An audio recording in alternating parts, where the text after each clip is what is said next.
Hi, Greg here. We're going to go through the squat. What I want you to do is have your heels so that they're body or shoulder width apart.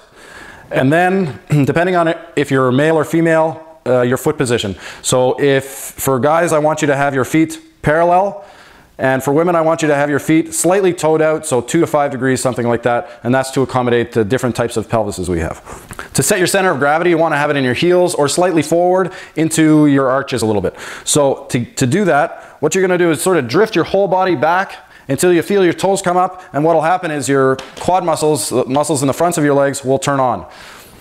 From here, as you slowly glide forward, right at the point where the muscles in the front turn off, that's when you should feel like your center of gravity is in your heel or slightly forward in your arch a little bit. We want to set a neutral spine. What you want to do is arch your back all the way and then back off just a little bit.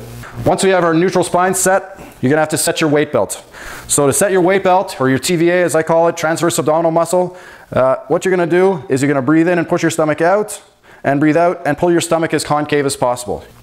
Now that we have all of that set, we're going to start to squat. Ideally, what you're going to do is squat down, letting your body lean forward a little bit, and keeping yourself not as upright as possible. You really don't have to be upright, but you don't want to be cantilevered over like this. So the position that Jess is in right now is a great position. A few of the problems that I see people coming into the clinic are, the first one would be not enough range in the ankle itself. And what that causes is it causes you to push your knees back.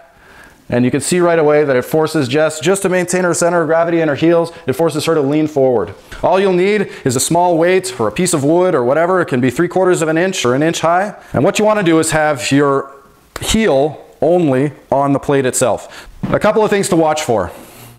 You should be squatting in front of a mirror. As you're squatting down, and this we see very commonly, go ahead and squat, is the dominant leg is trying to do most of the work. So most people don't notice it in the mirror, but most people are shifted slightly.